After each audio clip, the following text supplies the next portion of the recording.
देश के प्रधानमंत्री व उत्तर प्रदेश के मुख्यमंत्री योगी आदित्यनाथ जी लगातार कहते नजर आते हैं, गरीब और परेशान लोगों की मदद करने, इंसाफ देने के लिए नौकरशाह जिम्मेदार अधिकारियों को निर्देश देते हैं, पर कहीं न कहीं जिम्मेदार अपनी पूरी जिम्मेदारी से भटकते दिखाई दे रहे हैं। मैं बात करने जा रहा हूं सिद्धार्थनगर जिले के इटवा तहसील क्षेत्र के नगर पंचायत इटवा बिस्कोहर रोड निवासी सन्नो देवी की। सन्नो देवी ने सन 2019 में भिलौहा गांव अंतर्गत गाटा संख्या 305 बैनामा लिया था, जिसका खारिज दाखिल और कब्जा भी है।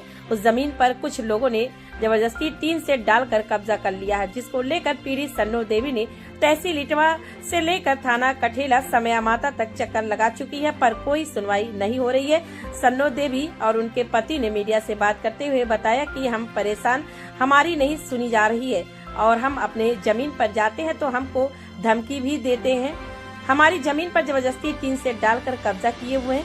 जब इस मामले पर उप जिला अधिकारी कुणाल से इस पर बात किया गया तो उनका कहना था कि ये लोग मेरे पास आए थे और मिले हैं। मैंने दोनों पक्षों को समझाया है, एक ही गाटे में दो बैनामेदार हैं।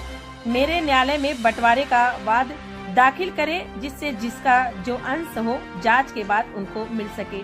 लेकिन सवाल यह है, सन्नो देवी जब 2019 की बैनामेदार हैं, काबिज भी थी, फिर किसी द्वारा अगर अतिक्रमण उनके जमीन पर किया गया है, तब प्रशासन क्यों उचित कार्रवाई नहीं कर रही है?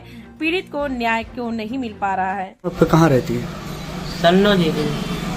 कहाँ रहती है? क्या परेशानी है?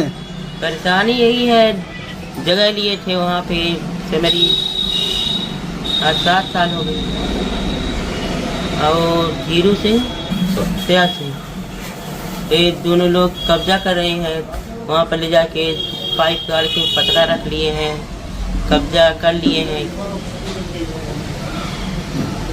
तो शिकायत आपने नहीं किया कहीं पर? शिकायत तो किए।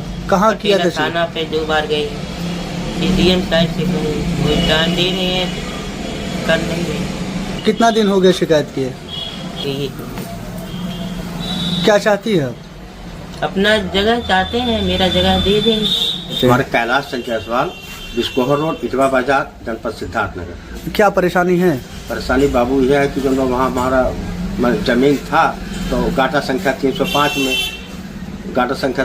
में जमीन थी, तो कुछ मतलब 7 साल पहले जो मैं वहाँ के 2018 में जमीन खरीदी गई थी, बैनामा लिए थे हम, हमारे पास कागज है।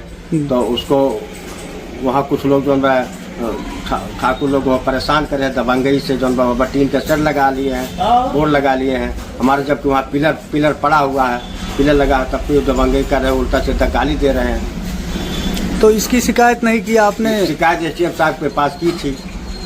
तो क्या कह रहे हैं एसडीएम साहब? क्या कह रहे हैं? ये कह कि हम चल करके देखेंगे, वहाँ पर निरीक्षण करेंगे हम। कितना दिन हो गया शिकायत किए? शिकायत की तो अभी शायद करीब एक माह हुआ है, 1 माह 2 माह तक। तो अभी तक उसमें कोई जांच नहीं हुई? कुछ नहीं हुई। लेखपाल साहब जो जा करके वहाँ जो चेकअप किए थे, लेकिन उसमें जो है कुछ अभी खाली नहीं करवा, खाली जमीन जो है खाली नहीं करवा रहे हैं। तो क्या चाहते हैं आप? हम चाहते कि उसको जो है साफ सुथरा हो जाए, जो वहाँ से हट जाओ, जमीन छोड़ दे और टीन सेट अपना हटा लें वहाँ से। हमारी जमीन को उसको मरम्मत करवानी है, उसको हम हटवा दें वहाँ से, जा करके चेकअप करा कर। ये जमीन आपने किससे खरीदा था? कब खरीदा था? 2018 में खरीदे थे, आज 7 साल हो गया। किससे खरीदा था आपने? रुपेंद्र सिंह। कहाँ के रहने वाले हैं? वही सेमरी खान कोट। जो आपकी जमीन पे टीन सेट लगा है, ये सब कहाँ के रहने वाले हैं? वही सेमरी खान कोट के रहने वाले। क्या चाहते हैं आप? हम चाहते हैं उसको साफ सुथरा, वो वहाँ से जमीन हमारी छोड़ दें, हम उसमें कुछ निर्माण कार्य करवाना है हमको वहाँ। प्रकरण संज्ञान में है, उसमें जो दूसरा विपक्षी है वो भी सहखातेदार है और दोनों पक्षों को बताया गया है कि हमारे न्यायालय में 116 का वाद, मतलब विभाजन का वाद दाखिल करके जो अनुतोष है वो प्राप्त कर सकते हैं। और वर्तमान में उनको मौखिक तौर पर आदेशित किया गया है कि जो स्थिति बनी हुई है वो बनी रहेगी, कोई चेंज नहीं करेगी। सर, इसमें जो है राजस्व विभाग की तरफ से, लेखपाल की तरफ से एक रिपोर्ट भी तैयार की गई है इनके ज़मीन पर, वो पूरा मामला क्या, उसमें क्या कहा गया? वो अंग होगा, अगर ये लोग बात दाखिल करेंगे तो रिपोर्ट यूज होगा, जिसके भी वो में होगा, एज एविडेंस यूज होगा।